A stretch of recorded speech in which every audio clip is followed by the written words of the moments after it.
Hey there, we're making one of these today. What is it? It's a jig to put juice grooves in any size cutting board and put those grooves wherever you want it in relationship to the edge of the cutting board. I'll show you how I did it.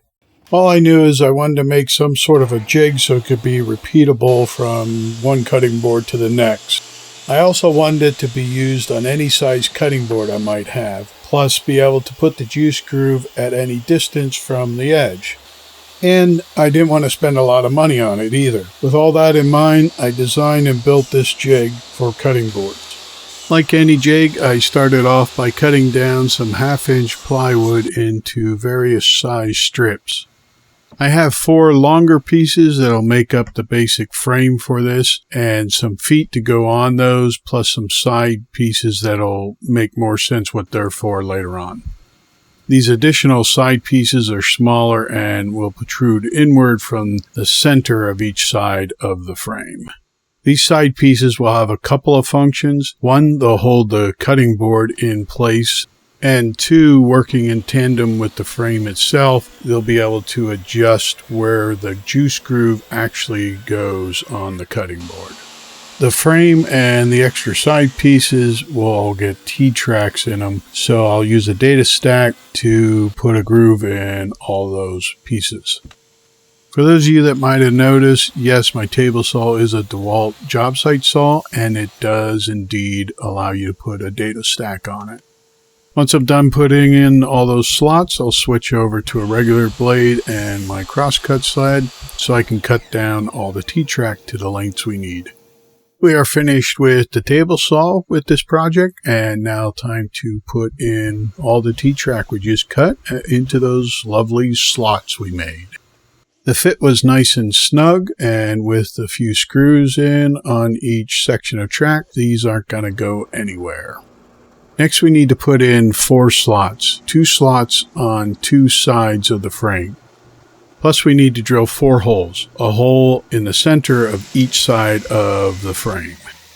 So if you're trying to keep track of this, all 4 sides of the frame will get a hole in the center. 2 sides of the frame will have T-track. The other 2 sides of the frame will have 2 slots on each of those sides. If that doesn't make much sense just yet, I promise you it will by the end.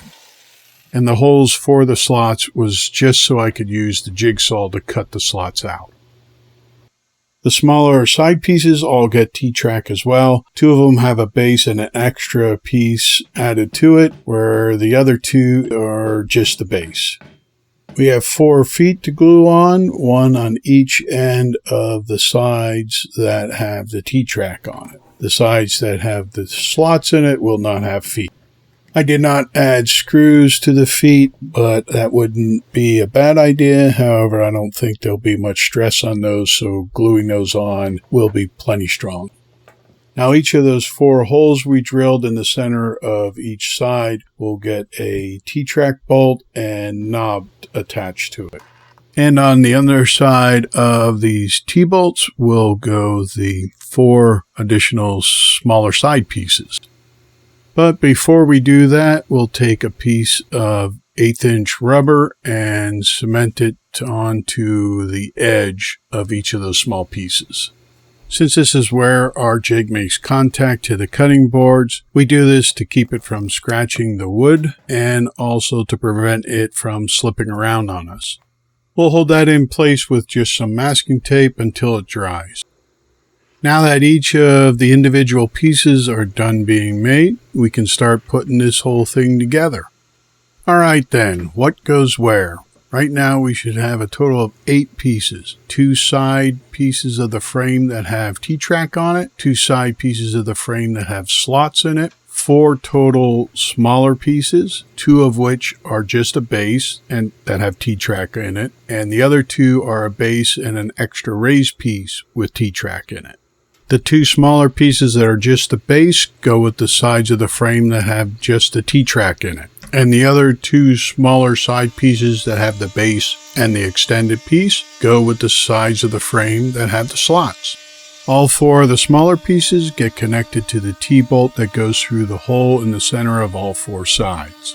And the two sides of the frame with the T-track get connected to the two sides of the frame with the slots with another T-bolt and knob.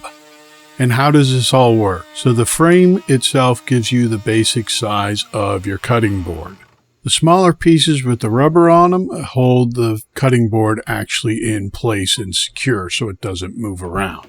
And with a combination of moving the smaller pieces in the frame itself will determine where the juice groove is in relationship to the edge of the cutting board. And since all these pieces are independent of each other with their movement, you can have all four sides have the juice groove at the exact same location, or have a couple sides have different locations of the juice groove from the edge, or even angles, or however you determine you want it. It doesn't have to be the same from cutting board to cutting board, but it can be.